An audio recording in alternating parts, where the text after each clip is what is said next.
In about 9 minutes, I'm going to ruin every video game story for you. Because once you understand how Hideo Kojima turned a simple stealth game into a multi-generational Greek tragedy about genetic clones, giant robots, and the most emotionally complex father-son relationship you have ever seen, everything else will feel shallow. Even after playing all the games, you still didn't understand the whole story. Don't worry, you are not alone. It is a very complex story, but after this video, everything will be clear. So grab your seats because you are in for a treat.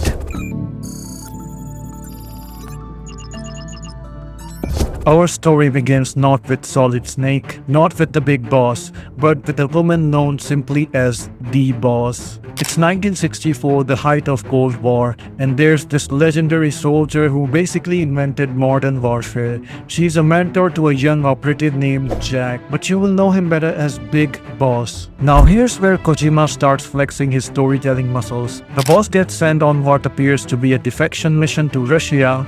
Jack, our future Big Boss, gets ordered to kill his own mentor, the woman who taught him everything, the person he loves the most in the world. And he does it. But here's the kicker, and this is peak Metal Gear right here. The boss wasn't actually defecting. She was on a patriotic mission that required her to die as a traitor to save the world from nuclear war. Jack killed the most loyal soldier America ever had, thinking she was a traitor, when in reality she was the greatest patriot of all. This moment, this single devastating moment, breaks Jack completely. He becomes Big Boss, sure, but he also becomes a man who's lost faith in countries, in governments, in the very concept of patriotism. The boss died for her country, and her country let everyone think she was a traitor.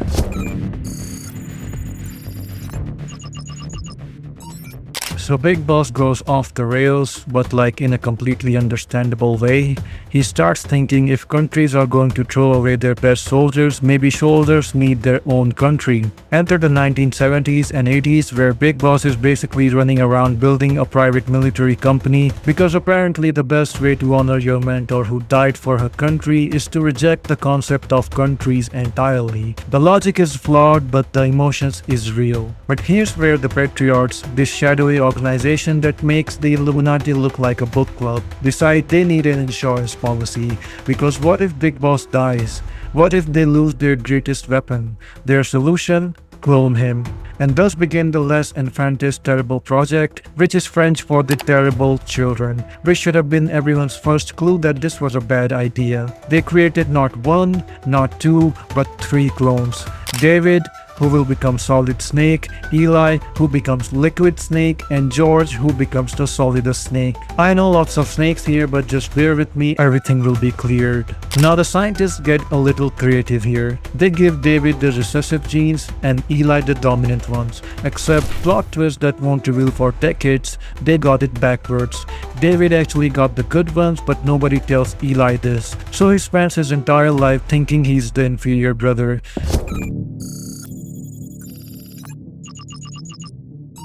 Fast forward to 1995, Solid Snake, our clone protagonist who doesn't know he's a clone yet, is working for Foxhound.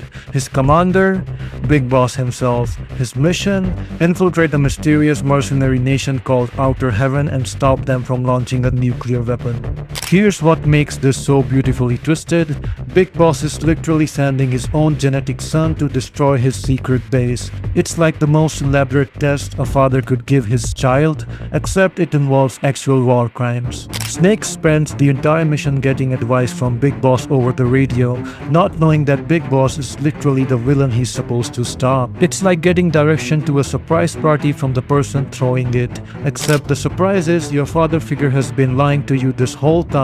The revelation hits like a truck. The man who trained Snake, who mentored him, who was basically his father, he's been the enemy all along. Snake has to kill Big Boss, the closest thing to the family he's ever known. And if you think that's traumatic, just wait, because it gets worse.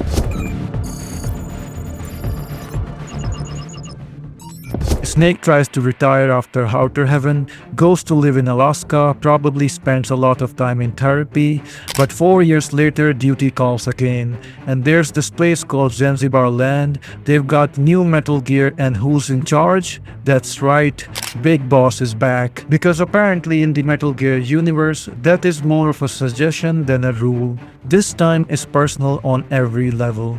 Snake has to infiltrate another fortress, fight through war soldiers, face against Big Boss again, except this time it's actually Big Boss, not a body double or a clone or any other shenanigans that happens in the series. Their final confrontation is heartbreaking. Big Boss basically tells Snake that he created these conflicts specially to give Snake a place to belong, because soldiers like them can never really leave the battlefield. It's twisted, but in Big Boss's mind, he's giving his son a gift. Snake kills Big Boss again, and for real this time, or so we think. This is Metal Gear after all.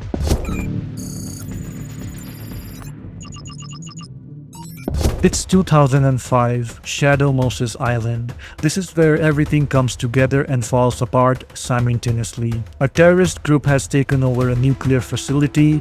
They have a Metal Gear Rex, the most advanced giant robot ever built. Their leader claims to be Solid Snake's brother. Snake goes into thinking that it's just another mission, but he comes out having learned that he's a clone. His brother is Liquid Snake is also a clone. His entire existence is the result of genetic experiment. He's been infected with a virus designed to kill specific people. Everything he thought he knew about himself is a lie. Oh, and he meets this guy named Otakon, It stands for Otaku Convention. An otaku's a guy like me who likes Japanimation. who becomes his best friend and basically the only stable relationship in his life. Sometimes the real treasure is the friends you make while destroying giant nuclear robots. Liquid Snake spends the entire game being bitter about getting the inferior genes, not knowing that he actually got the better deal. The virus in Snake's system, Fox Die, kills most of the bad guys including Liquid, but it also starts a clock ticking in Snake's own body that will define the rest of his life. Snake dies in 2007 during the tanker incident. Except he doesn't really die. He just lets everyone think that he's dead so he can work in the shadow with Otakon, running an organization called Philanthropy that's dedicated to stopping Metal Gear from spreading around the world. Meanwhile, there's this whole crisis happening at Big Shell where a guy named Raiden, who thinks he's the new Solid Snake, deals with his own conspiracy involving the Patriots, AI systems, and Solidus Snake, the third clone brother. It's like spin-off that's actually crucial to the main plot, which is very Metal Gear. During this time, Snake learns that Fox Die virus in his system is mutating, which means he could potentially become a walking biological weapon, so that's fun.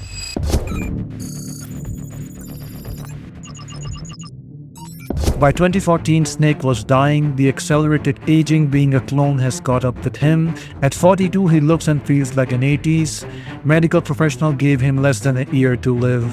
The world has gone to hell, private military companies run everything, AI system controls information flow, and Snake's brother Liquid Ocelot, it's complicated, is planning to use this system to create his own vision of the world order. And this is Snake's last mission.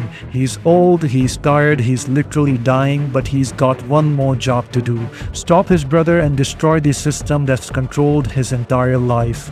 The mission takes him around the world, through war zones that showcase just how messed up things have become. He's fighting not just with enemy soldiers but his own failing body. The final fight between Snake and Liquid Ocelot is incredible. Two old men, both dying, having one last battle on top of a giant warship. Snake wins. He destroyed the Patriot AI system. He frees the world from their control, but he's also at the very end of his rope.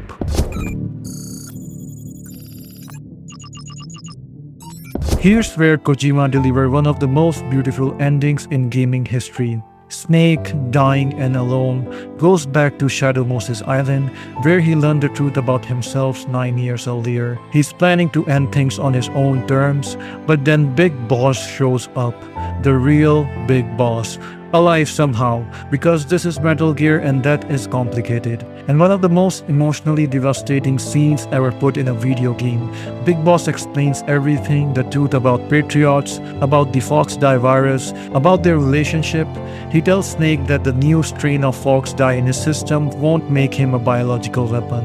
It will just eventually kill him peacefully. Big Boss, the man Snake killed twice, embraces his son and tells him he should live his remaining time not as a snake, but as a man. Then Big Boss himself dies, finally at peace, next to the son he never really got to raise properly. Snake gets his happy ending, a few years of peaceful life before the Fox Die virus takes him. He dies sometime after 2014, quietly having saved the world and found peace with his origins.